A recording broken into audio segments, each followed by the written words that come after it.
तनी।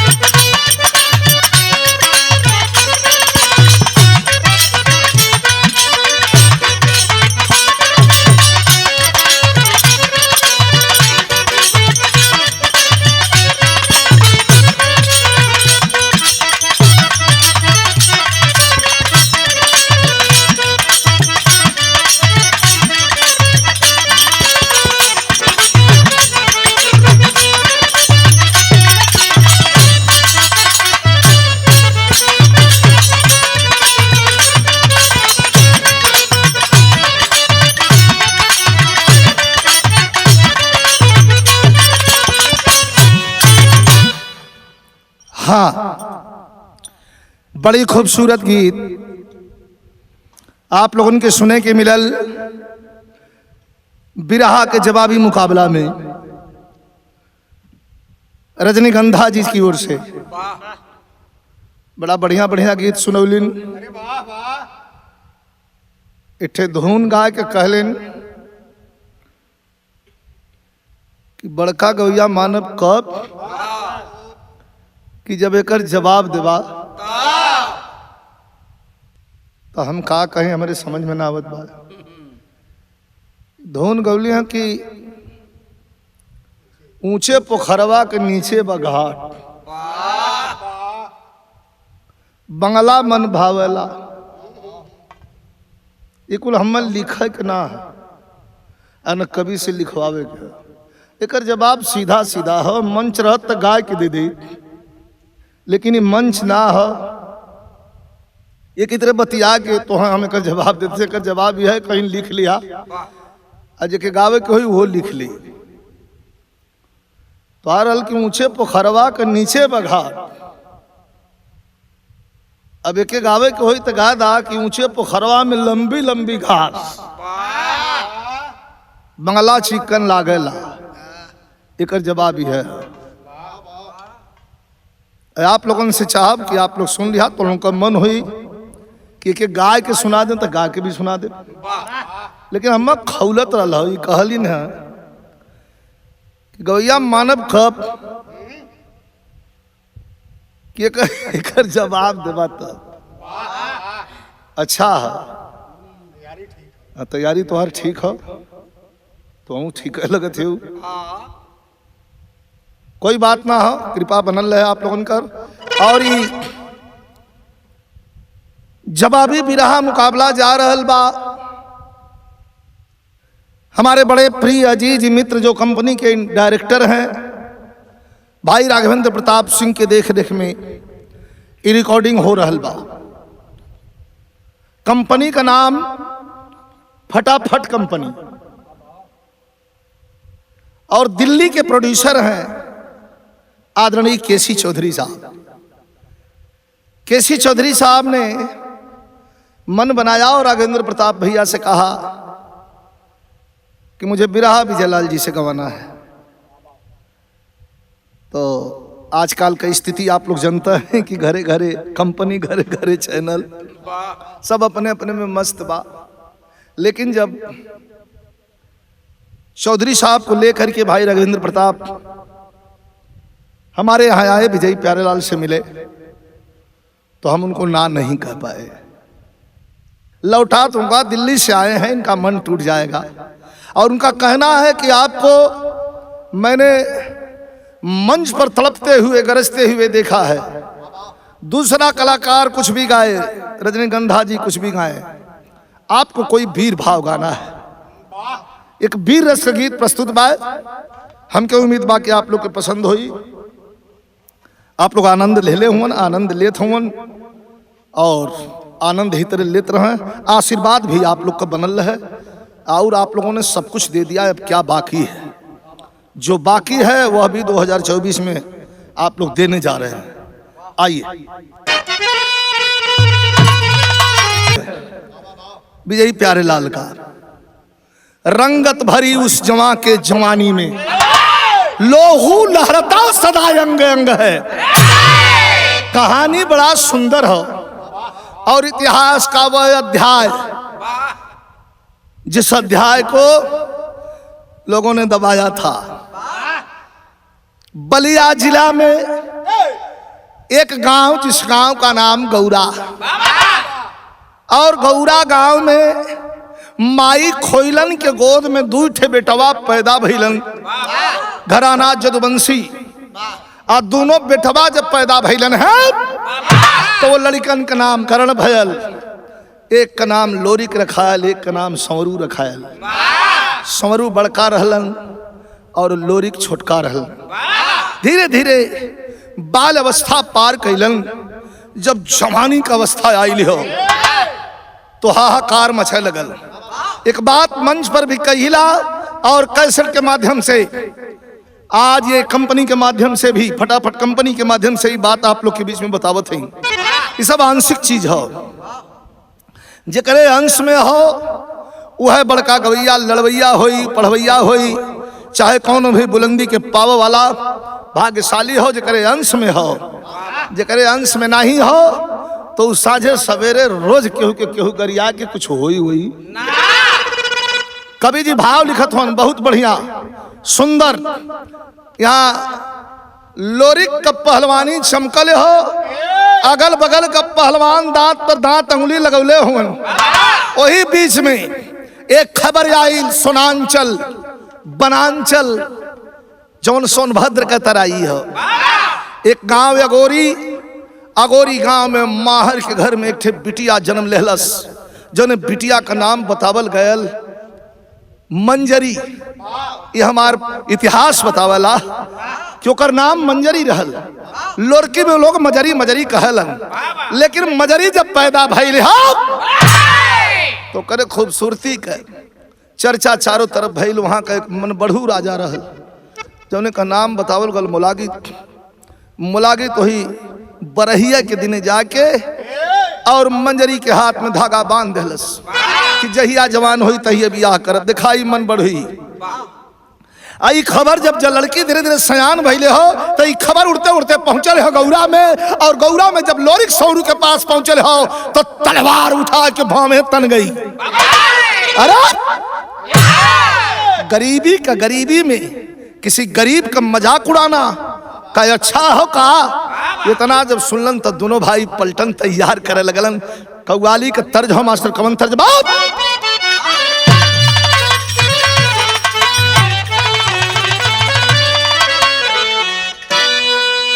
वाह, बड़ी सुंदर कव्वाली। अभी अभी रजनीगंधा सुनौलिन है, मेरा दिल तोड़ने वाला।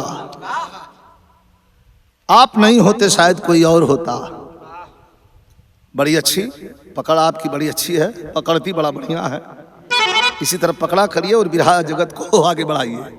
लेकिन कव्वाली का तर्ज एक दूसरी हो। ये तो गा देलू, अब एके भी तैयार करा जो हम गाओ जाते।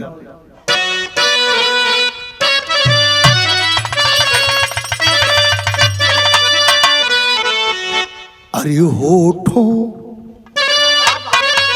होठों पे तेरे प्यार का, अरे होठों पे तेरे प्यार का इजहार हो ना हो।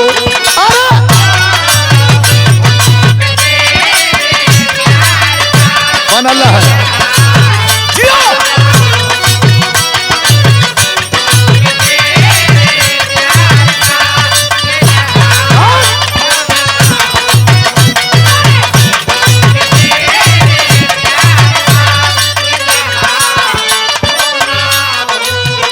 शायर कहता है, रजनीगंधा जी ध्यान दीजिए। अरे होठों पे तेरे प्यार का इजहार हो ना हो।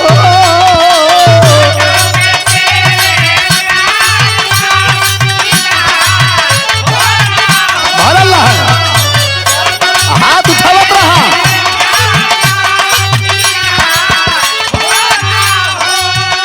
अरे होठों, अरे होठों पे तेरे प्यार का इजहार हो ना हो। हम पर हम कर चुके हैं प्यार, हम कर चुके हैं प्यार, अरे तुम्हें प्यार होना।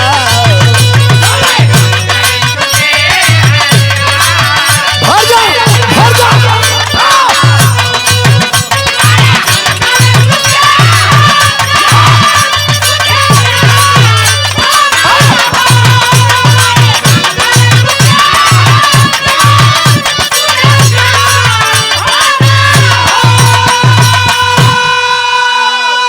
कॉम्बिनेशन है, होठों पे तेरे प्यार का इजहार हो ना हो, हम कर चुके हैं प्यार, तुम्हें प्यार हो ना हो।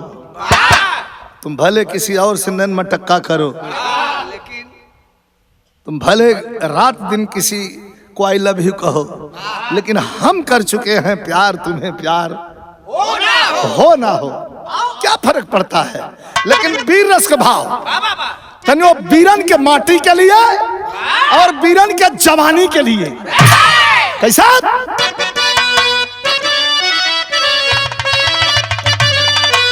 मौत तक कई ठे हो, जिंदगी कई किस्म से आदमी जियत हो। कोई इज्जत का रोटी खा के इज्जत का जिंदगी जियला, कोई के इज्जत से मतलब नहीं हो, वो दुनिया का धन अर्जित कर चाहत हो, चाहे भले केहू का जाने ले लेवे के होए, लेकिन असली दिलदार दुनिया में के हो। यही कवि का कहना हो कि अहले, अरे अहले वतन पर जो मरे, कि अहले वतन पर जो मरे दिलदार होता है।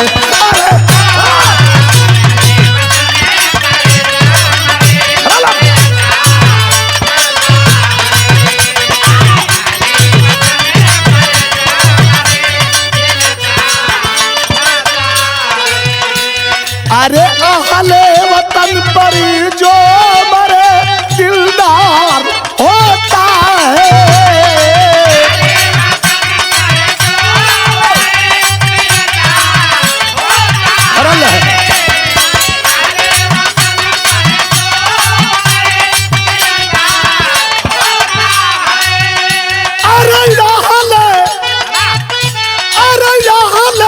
वतन पर जो मरे दिलदार होता है, लाखों करोड़ों में वही, लाखों करोड़ों में वही सरदार होता है।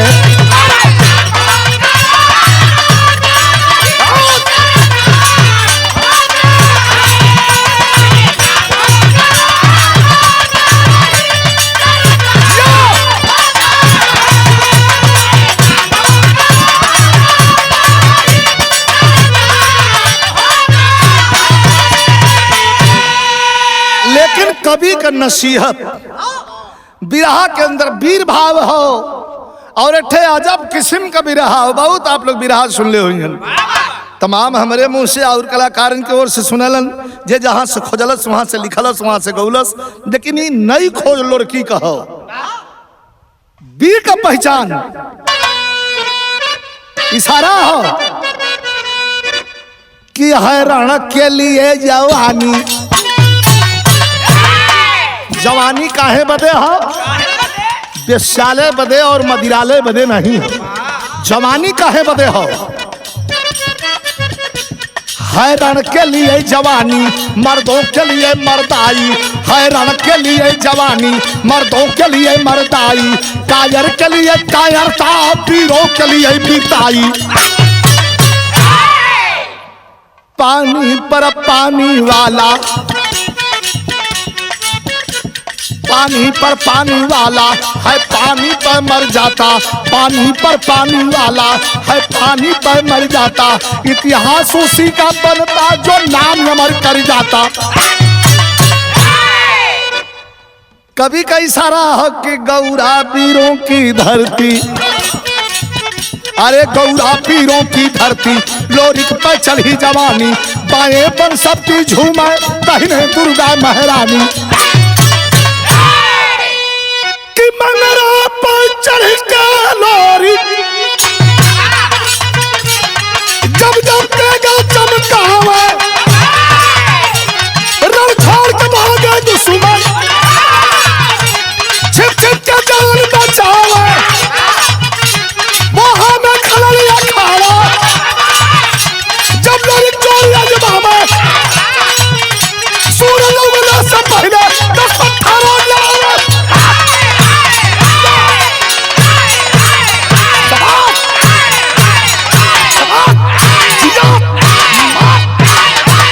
एकदम सही है बेटा, ये असली वीर रस हो। देखा रजनीगंधा, ये वीर रस हो, ये बल दे के गावे के चाहिए वीर रस। और तोहरिया बदना है और कलाकारन बदे भी हो। मेहनत जमन काम करो कि खूब मन से करे, मेहनत से करे। नहीं तो देहात में एक पुरान खिस्सा कहला कि कोनो लड़की रहल, ओकरे गौना के दिन पर गल, ओकरे घरे वाले ओके डांटे लगल कि कुछ काम धंधा नहीं करते हो, कैसे तोहार बीती। काम धंधा ना करते, हमारे सहूर ना है तो गाल बजावे आवेला ना हमार बीत जाई। देखा, गाल बजौले से और काम करके सबके नजर पर चढ़ गई से दोनों में बड़ा अंतर हो। काम वह करे जो सबके नजर में चढ़ जाए, आदमी सबका प्रिय रहे। और आपके बात से तोरे कोनो कैल काम से कोई के अगर कष्ट हो गए तब भी हम और आप पाप का भागीदार हैं। यही लिए कहना हो कवि का कि बोहा में खनल अखाड़ा, अरे जहां लोरिक जोर यजमावे सूरज उगने से पहले 10 पट्ठा रोज लड़ावे। खबर आ गई कि अगोरी में एक लड़की हो, ओके जन्म तो बरहिया के दिने कोनो वहां कर राजा मोलागी था, ओकर हाथ में धागा बांध ले हो, उसे बियाह करे बदे कहत बा। अब लड़किया जवान हो गई हो, मोलगिता धीरे धीरे लटकत हो। समरू दादा सुनलन तो लोरिक से बुला के कहलन कि देश में हल्ला कौने बात कह तुम्हें पता है लोरिक? कहा नहीं भैया बतावा। तो वह बतौले हम तर्ज बड़ी बेजोड़ी ले लगल। एठे हमारा और हमारे भाई के फिल्म आई रहल, देशभक्ति फिल्म रहल बॉर्डर, वही में ही गीत रहल, हीरो हीरोइन पर फिल्म आवल रहल। कैसे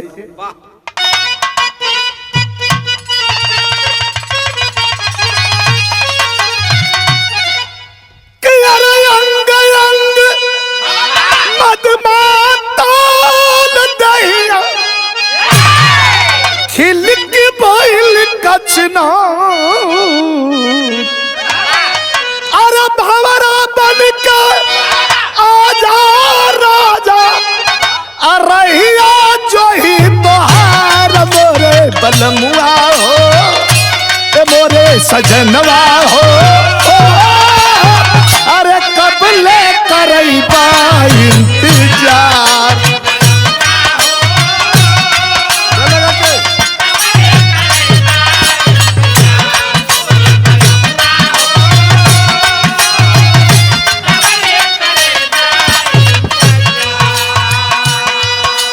रस का लाइन यही लाइन में लिखल बा। समरू दादा लोरी से कहत हूँ, अरे पागल देश में का हल्ला है पता है? क्या का हल्ला भैया बताओ बा। अरे सोरा भयल बा चौहद्दी में लोरी का फिलहाल,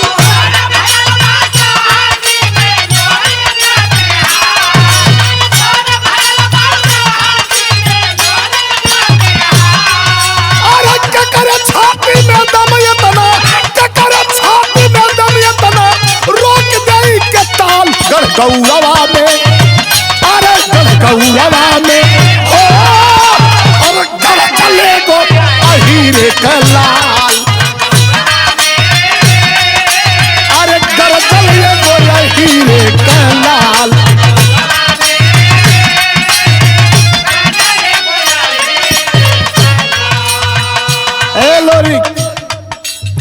सौरू दादा बताओ था लोरिक सुना हम भी बताओ था जमाने में याद रहे कमन बा संगी बड़ियार केहू ना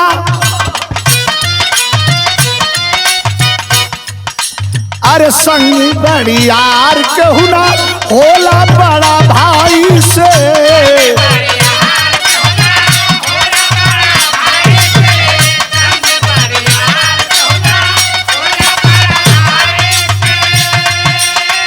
सबसे बड़ियार संगी धरती पर के हो बड़ा भाई इधर सिंचरो जसवरू दादा सिंचरो जसवरू दादा अरे दूधावा मलाई से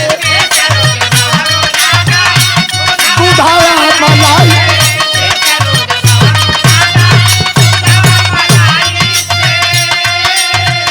चढ़ गईलन दोनों भाई सेना लेकर चढ़ गए मोलागित के मार के और मंजरी के मांग में सिंदूर भर के और दुल्हन बना के लेके चलन यही मारकुंडी घाटी पर जब उतरलिन है टोला रुकलन जब उतरलिन मंजरी तो धरती का गोड़ मंजरी परलस आ कलस की स्वामी बड़ा देश में हल्ला रहल कि बड़ा लड़वैया हुआ हो कह तुहाँ कोई सखो का कह हाँ सखो कहो अकेले पूरा लोगन के प्रश्न कर देला तो अपने बिरताई का परिचय यहाँ पर दे दा कि लोग हमें जाए तो याद रहे लोगन के कि एक यही अल्लाह गौरा से निकाल के सुमीर के माई दुर्गा के निकलन मार के तलवार और पहाड़ का छाती फाड़ दहलन जो मरकुंडी घाटी पर आज भी बिरहा होले हम लोग के भी लोग गवावेल तो मुलागित से छीन के लेके ओके मार के चल के अलन 2 साल बीतत बीतत मुलागित के ठे चेला रहल ये बिरहा में अब भाव जागृत होता कौन चेला रहल अरे इधर मुलागित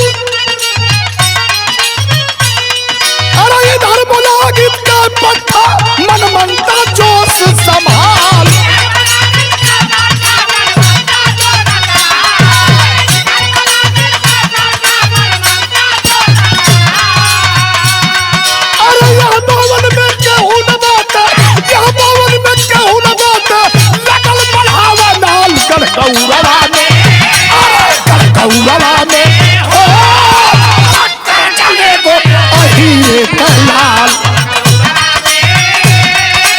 अरे कर चले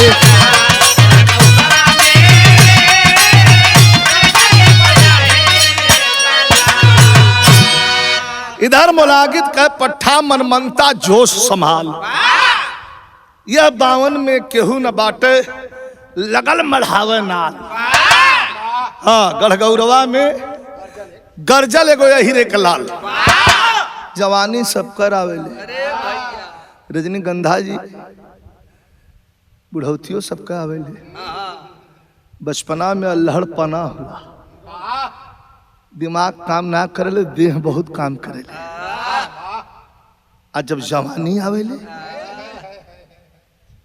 तो जवानी देह में देह जवन बा देह खोजे लगे चिल्लाए चिल्लाए के खोजे तभी हम बोल दे तो कहबा कि कैसे कहत हो तोहर जवानी में देह कहाँ खोजलस तोहर तो देह जवानी में खाली मछली खोजलस ए भैया अब जवानी मनमनता का चढ़ल गुरु पूर्णिमा का दिन हो और जाके अपने गुरु मोलागित जे के पीठ के लोरी के लेके चल गल ललन डोलवा उन्हें के जाके गोड़ परलस का गुरु हमारे जोर रुकत अमात ना हो गुरु कहले इतर हमरो ना मात्र का गुरु हम समझत ना है कहले यहरे से आयल ही रखे बलिया से तो पहले बलिया ना रहल गाजीपुर रहल बलिया का तहसील गाजीपुर रहल गाजीपुर के बलिया इलाके से यही आयल आया के जमन मरले हो कि जहाँ जहाँ कर एड़ लगल हो वहाँ वहाँ ज्यों ज्यों पुरवा बहला त्यों तो हाड़ में दर्द होले रीझला तोहार भैया जवानी है कह कौन रह वो उस्ताद बता देता झिंगुर मतिन दे है उस्ताद कौन रहे उस्ताद तुह गुरु पूजा दे हम जान भी अपन देना हुई तो दे के तोरे इज्जत के ऊपर जे धावा बोल कहा इज्जत ये करे मांग में हम सेनूर भरल चाहत रही, अपने दिल का रानी समझ ले रही, रिश्ता में तुहार गुरु आइन लगत रहा, लेके चल गल। अब हम गुरु मत कहा, उजन सरवा लेके गल वही के गुरु कहा, उन्हें गुरु आइन कह लिया।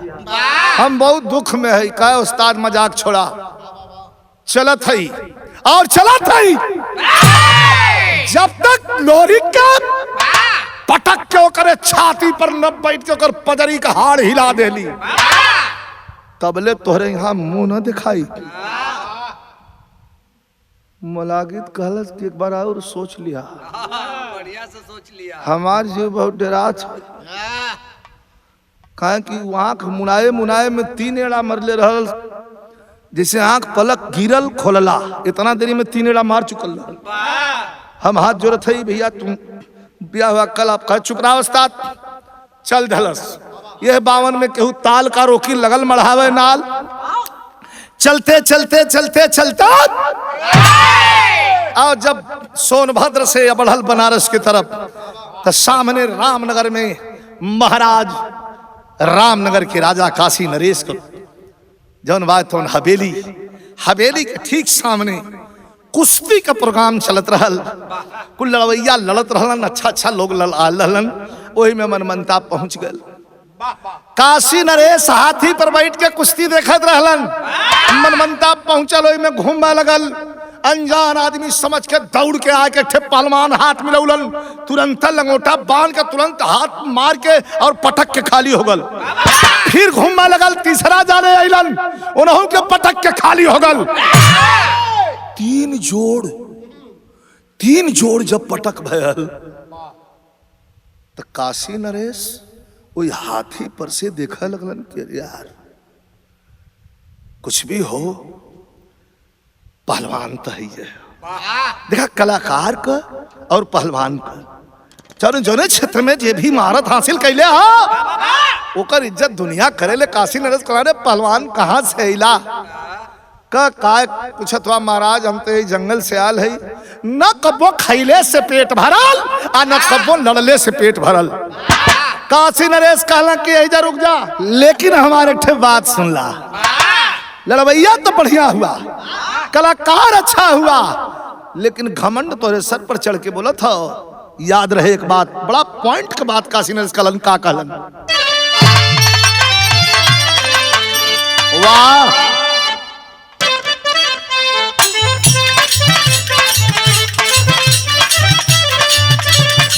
दर्द से बढ़िया फर्ज हो। हम कहिला अरे 3 चीज नहीं बस में रहेला,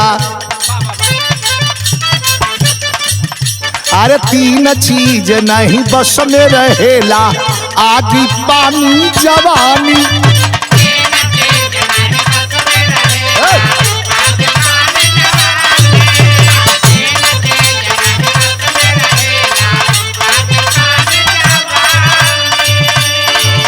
अरे केतनो रोकी के रखबा ये बबुआ, केतनो रोकी के रखबा ये बबुआ, फनिए न जाई छानी।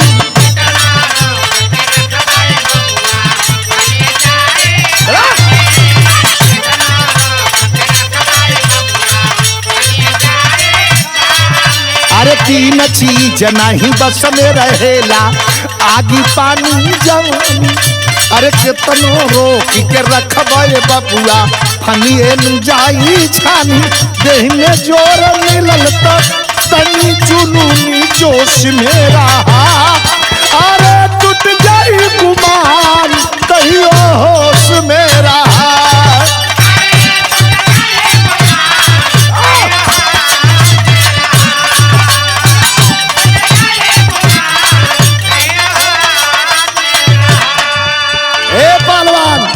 काशी नरेश कलन रुका, यही जरा तुहार जोड़ नहीं हो, हम जोड़ दे। याद रहे जिसका न जोड़ मिले पूरे संसार में, उसका मिल जाता भोले बाबा के दरबार में।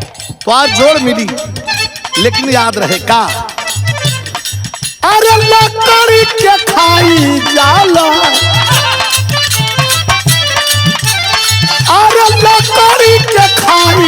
जाला छोटे छोटे घून हो।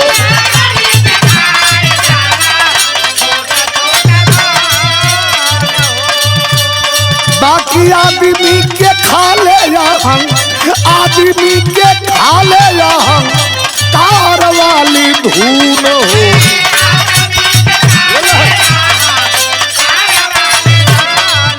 अरे काशी नरेश के घर पर खाके कहन लगा मन मनता, पूर्वांचल में जोर के रोकी हमरे संगे हनुमंता। देहि में जोर मिललता तनी जुनूनी जोश मेरा, अरे टूट जाई गुमान कहियो होश मेरा।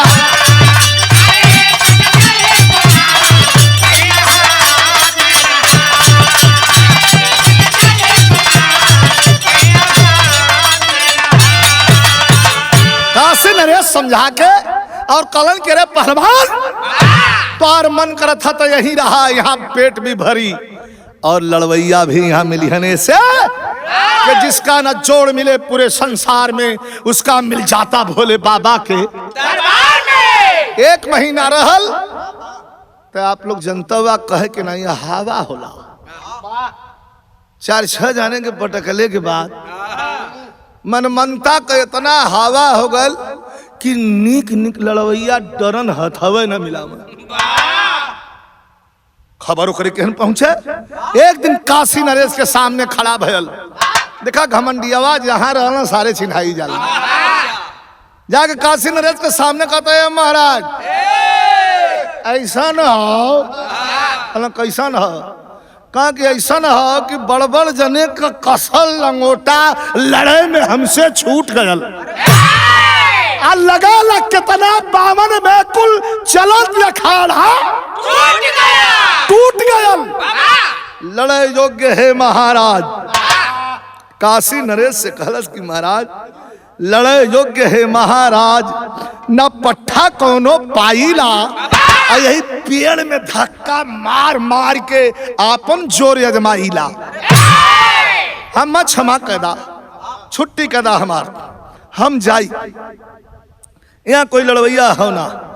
काशी नरेश के कलेजे में जैसे तीर उतरा वही तरह बतिया तीर मथिन चुभल। तो कभी का कहना हो और तर्ज बड़ी बेजोड़ हो मास्टर, हमारे उस्ताद वाली हो।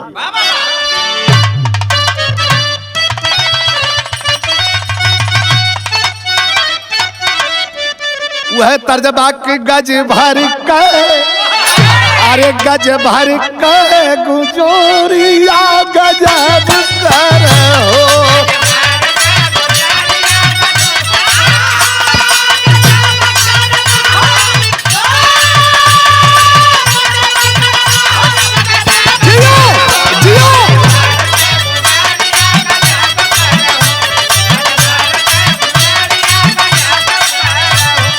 लेकिन कभी कथन की बतिया दिल में, बतिया दिल में चुभ से हाय काशी नरेश के चुभल।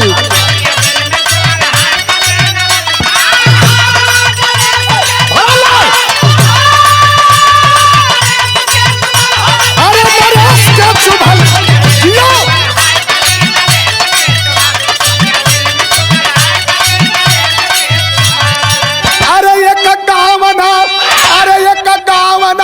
सहारना पूरे देश में गुजल।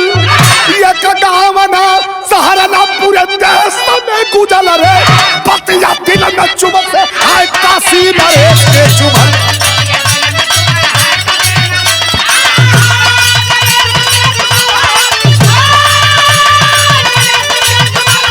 अरे नरेश के चुभल जियो जियो।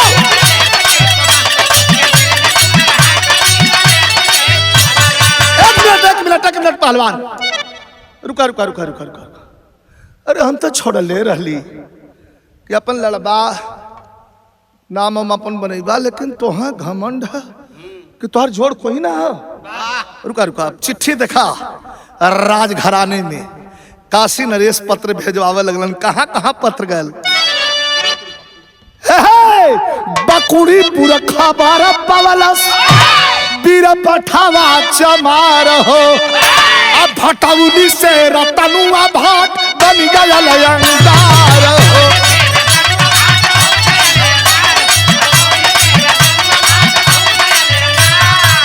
अरे बाण वेद है, अरे बाण वेद है, वह बमारी नरेश के चुभल रे, बतिया दिल में चुभ से है काशी नरेश के चुभल।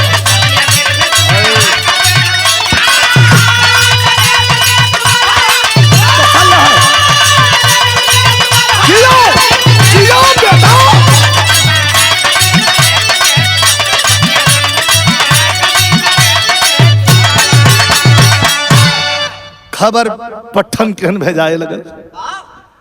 एगो पत्र गयल कहा गौरा में, लोरिक के पता नहीं बा।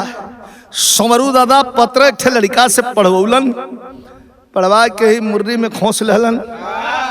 गैया सवेरे सवेरे दूहत हुवन, लोरिक बैठल हुवन, कहलन कि भैया दूधवा जल्दी दा, हम चलब अखाड़े पे चलब।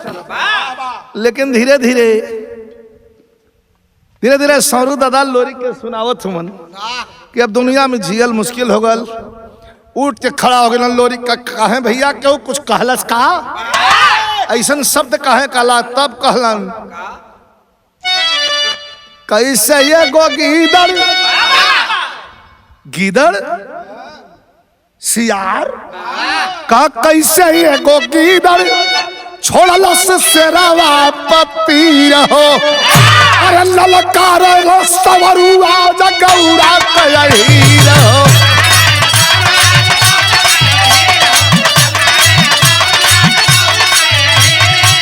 ए लोरी के तनो रोकबा, ए लोरी के तनो रोकबा, जवानी के आगोश ना रुकल रे, बतिया दिल में चुभ से है काशी नरेश के चुभल।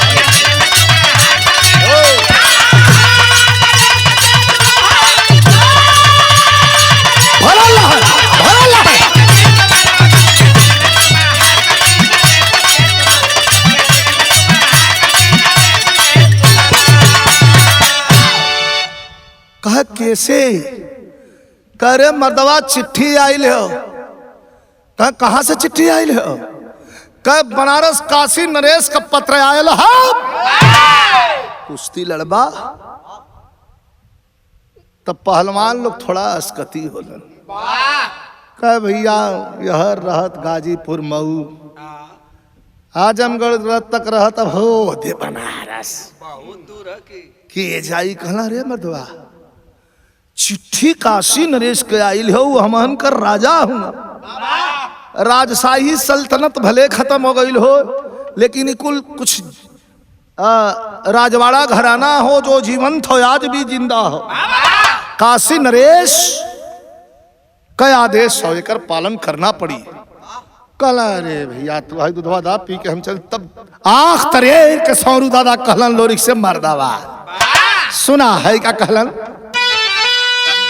अरे बेटू मारे पेट के अनामी मारे नाम के कि आई ये लोरिक जवानी कवन काम के।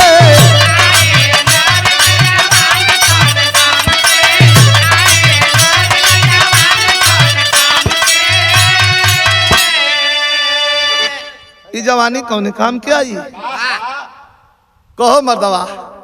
हाथ जोड़ के कहता हूं बड़ भाई यही तो से कलम की कीमत चुकाई है, कीमत चुकाई है। भयवा सुरही के दूध के तोड़ दी है बाजारी कर छतिया पे कूद के।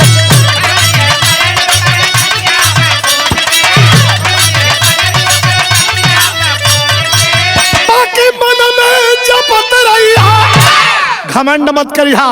अरे मन में जपत रही वही वीर हनुमान के की आई ये लोरिक जवानी कवन काम के।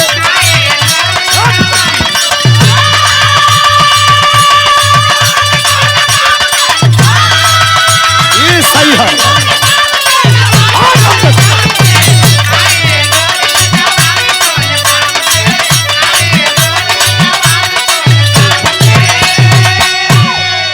कुछ ना मंगली, खाली खियावत चल गईली।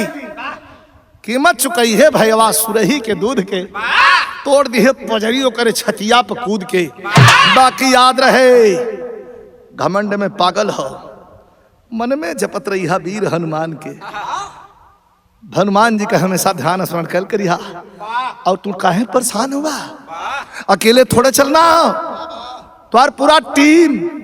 समाजवाद की स्थापना सबसे पहले कलयुग में वीर लोरिक ने किया। जानथवा उनके अखाड़े में के लड़वैया रहल, उनको उस्ताद रहलन लड़ा वाला अजय धोबी। अजय धोबी उस्ताद रहलन। शागिर्द लड़े वाला लड़वैया, घंटों लड़के लोरिक का जोर करा वाला वीर बांठा चमार।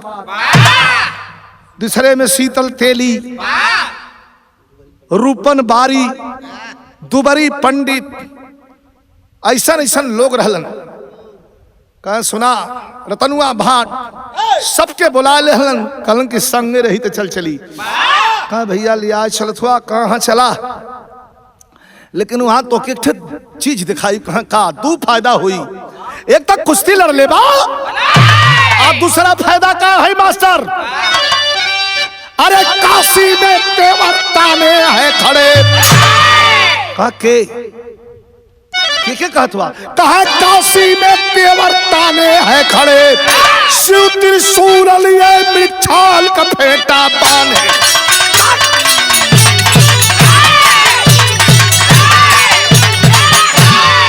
शिव त्रिशूल लिए मृक्षाल का फेंटा बांधे, काशी में तेवर ताने हैं खड़े।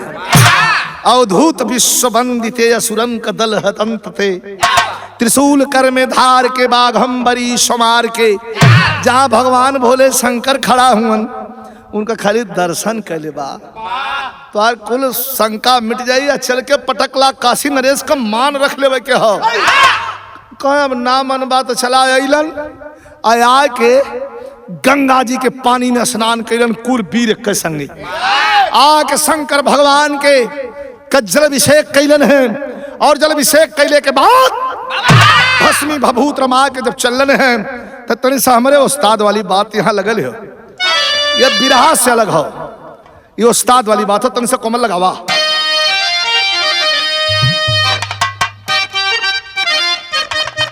आए है यह तर्जबा कोनो दुल्हन के दुल्हा दौना करवा के दुल्हन घर में ले आयल महेंद्र।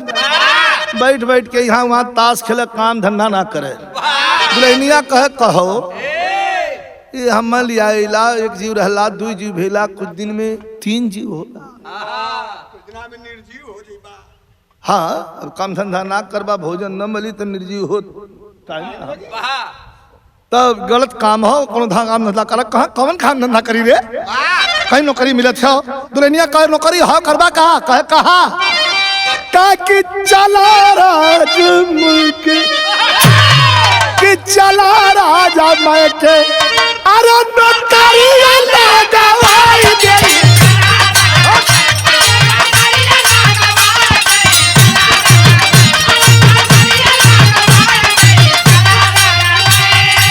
लेकिन चले वीर लोरी, चले वीर लोरी। अरे बाबू मीरा बाई के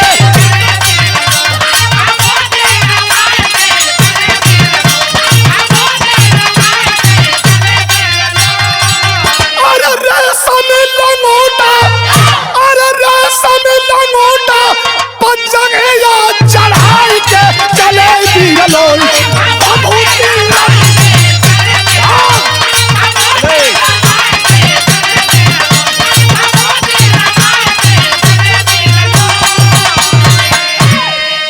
पहलावा वही घाटावा पर दर्शन करके अलन, और नैये में खड़ा होके मलहवा ताकत हो कनखिया। कह भैया तोलन पहलवान हुआ का नहीं, हमर न थई पाड़ा की न थई। करे भैया मजाक मत करा भैया, देखे में पहलवान लगत हुआ। लोग सारे मऊर पहले ओवर कर, जौन तोर काम है ना खे हट और तुरंत जौन हा लंगोटा जंगिया वही नैये पर लोग चढ़ावे लगल। आ गलन यह पार तो कहना कैसे कि राजा के दरबार में गई ले आई, अरे मन मनता दंगल में रहा कुरलाई।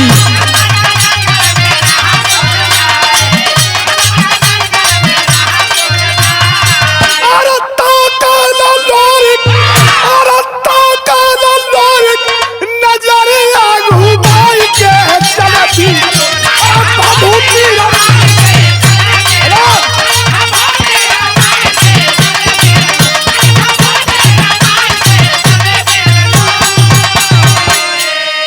लड़वैया लड़त हमन। दंगल एकदम समाप्त हो। घड़ी 2 बजौले, 2 बजत हो। सबका नजर वही मनमनता पर। पहिर के लंगोटा जंघिया जौन बात अखाड़े पर भाजत हो। काशी नरेश हाथी पर बैठल रहलन। वही काशी नरेश कोई ताक के 2 बेर ठोक दलस ताल। काशी नरेश गुस्सियाए लगन, खलन अरे यार ये हम वहीं से लड़ी कहा, कैसन हम देख के ताल ठोकत हो। इतने में आगे समरू, पीछे लोरिक, उनके पीछे अजय धोबी, उनके पीछे रतनुआ भाट, वीर बाठा चमार, शीतल तेली, दुबरी पंडित एक लाइन से लोग आके जो रहो तो सबसे पहले अखाड़ा के सामने खड़ा हो गई। चाकर चाकर छाती, गुल्लर मतिन का पार ऐठाइल दिने। लड़वैया चिन्हा जलन, गवैया भी चिन्हा जाला। गवैया बढ़िया गावे वाला हो तो उ जो न हो तो हाव भाव न करी। एक आठे बनटियावा हुवन, उ बनावटी अंगूठी 8 अंगुरी में पहले हुवन, 1 अंगूठो में डाल लेले हुवन। एक जना रहलन बियाह के पहले बारात में खाना चलावत रहलन। उन्हें जन हो तो अंगूठी मिलल रहल नई नई, तो चटनी चलावत रह तो चलावत चलावत कहे आदमियन से वो अंगूठिया दिखा के कि चटनी चाहिए, चटनी लेबा। चटनी अंगूठिया दिखा तो चटनी ना देते अंगूठिया चटनी लेबा। तो एक जने वही में पहले रहना 7-8 गो भुजा दंड गुल्ली सोना का कुर्तवा निकाल के कन्हिया पे टांग लेना और लेके कहना भैया चटनी चाहिए, तो कहना कि तब यही पर दे दा। 7 गो सोना के तत गुल्ली देखल, कहना 1 गुल्ली ना बर्दाश्त हो, 7 गो बहुत बेजोड़ भगल वहां से महेंद्र। कहता मरमंतवा हल्ला कैले बा, अरे महाराज कोई लड़वैया नहीं हो, फट देना का छुट्टी दा, पैसा दा। इनाम का रखल हो, का इनाम रखल हो कि अरे काशी नरेश तब इनाम रखवावल, अरे सर का मुकुट एक गधा बनावल।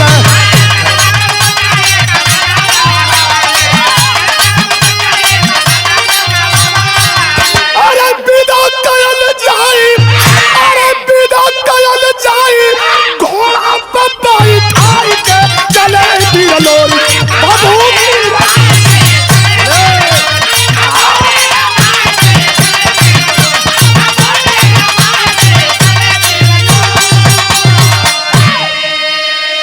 शादी का गदा, सोने का मुकुट और एक तुरंग घोड़ा, घोड़ा पर बैठा के और जो लड़वैया पटक दे के विदा कल जाई। मनमनता कहलत महाराज से, महाराज यहाँ कहू ना है जन इनाम रखले हुआ, ये दे दा हम लेके जाई जंगल।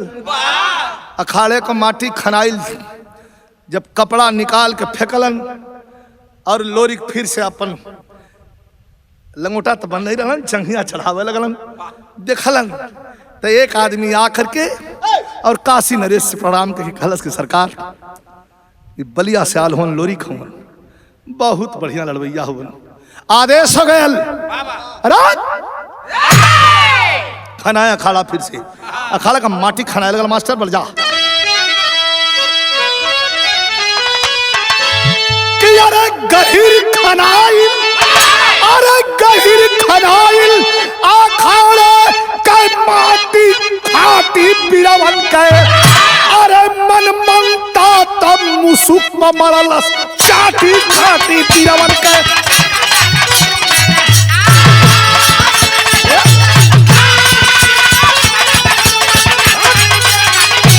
खाड़ा खाना था महाराज के वहां का फेंक के चद्दर जौने समय लोरी दौड़ल चहलन अतोले एक हाथ पकड़लस के वीर बाठा आ एक हाथ पकड़लस के रतनुआ भाट पकड़ ललन लोरी कहला कहा हो कहला रे मर्दवा इ नरिया थ के जल्दी पटका दा कहां घबरा मत पहले हमहन आल है उतना देर से हमहन कभी मान सम्मान देखा पहले हमहन लड़ ले जा तो फिर लड़ा तू दूजा ने पटकाई गलो गरमैला लोरी चढ़लन और देह पहलवान का बाह जब दुई फेरा यह से मोड़ के और दौड़ के 10 ठेरियाज कैलन बम बम बम बम देह फूल के पोजीशन ले ललस लोगन के टकटकी लग गई अरे बारी लोरी इके हो यार जल्ला चढ़लन अखाड़े डांट के कलन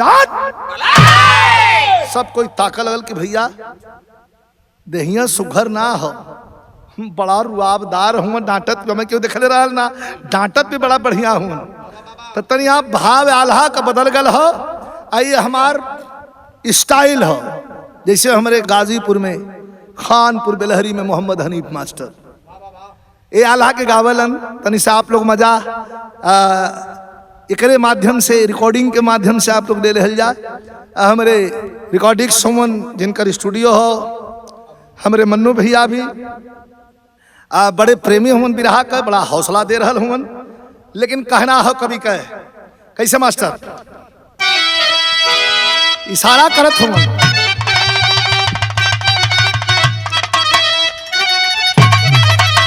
इशारा करत हुन लोरी करे पहलवान कि थोड़ी कया जला नदी आई तरानी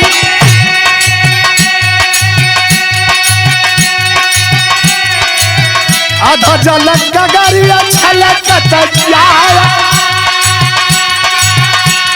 अरे काम पड़ल नहीं बरद से तोहा के अरे काम पड़ल नहीं बरद से तोहा के यही से गईला तू अनहराया तो लोरी का धूरा मुसुका पर अरे लोरी का धूरा मुसुका पर अरे मिलल हाथ दे हाला ना मुर्गा तौले मिलल हाथ दे हाला ना मुर्गा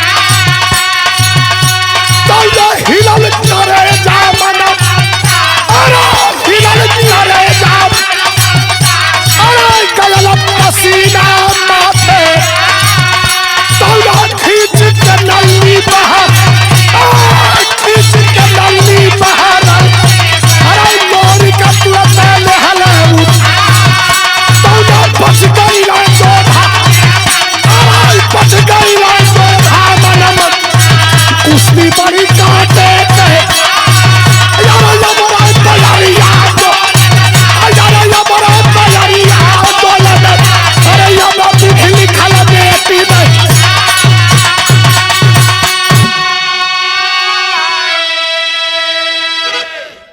ये भैया कुश्ती होए लगल कोई से कोई कम नहीं बा दोनों जाने जुझ गल हुन दाव पदाव काट पकाट चलत हो सौरू दादा नीचे बैठल रहलन अच्छा एक बात बता दे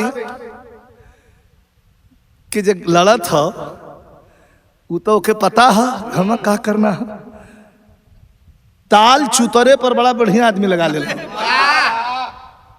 अगर ढोलक थमा जाई ये भैया सौरू दादा नीचे से ललकार लगलन कि अरे लोरी इका करत हुआ अल्लाह का फिर एक ठप फलेवर बदला था यहाँ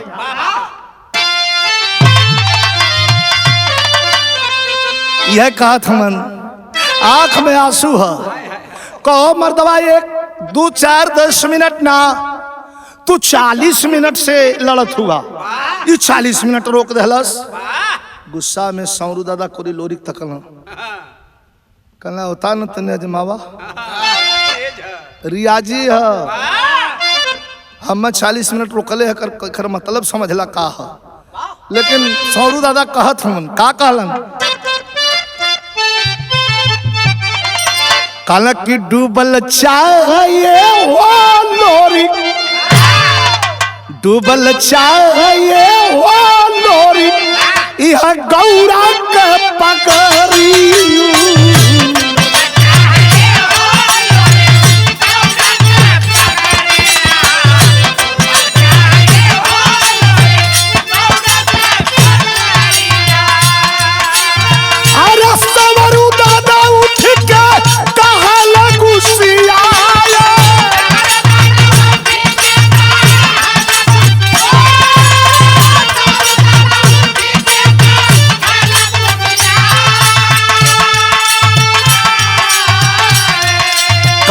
इतना देरी में कैसे टिकल पहलवाना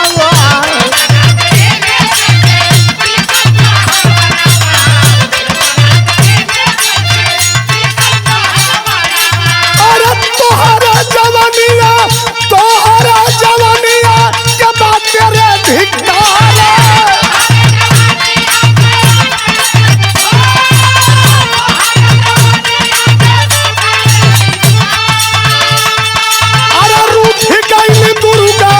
रूठली बन सकती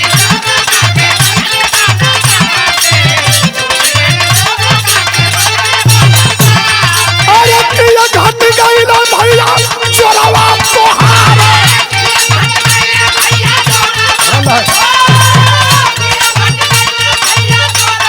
अरे ये तना तेरी ने कैसे टिकल पहलवाना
सौरू दादा नीचे से लल करलन कि रूठ गई दुर्गा की रूठली बन सकती की घट गई भैया जोरवा तुहार अगिया लगल तहिया लोरी के बदनिया खींच मुल्तानी पर लेहला उठाए तान के पटकल जमीनिया के ऊपरा कि आखाड़े कमटिया गईल बा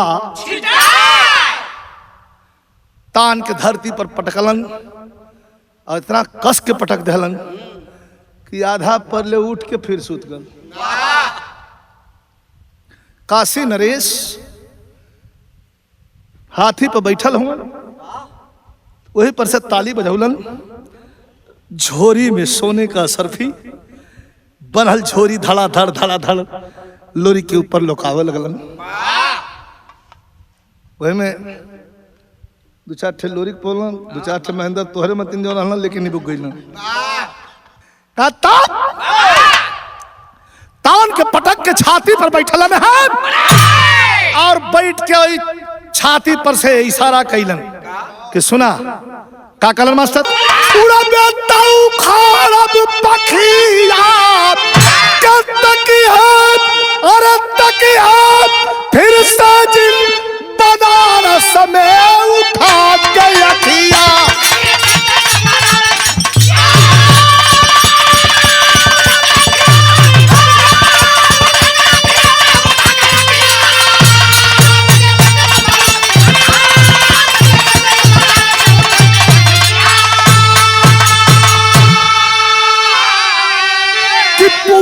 बनारस हुए भक्त भोलेनाथ के पूरी इस घमंडी खिलौना हुए हाथ के अरे अहंकार जो करबे तकतई न किया तकी है फिर से जिना बनारस में उठा के अखिया ये पूरा बनारस यहाँ का कंकड़ भी शिव, पूरा ही बनारस हुआ भक्त भोलेनाथ के।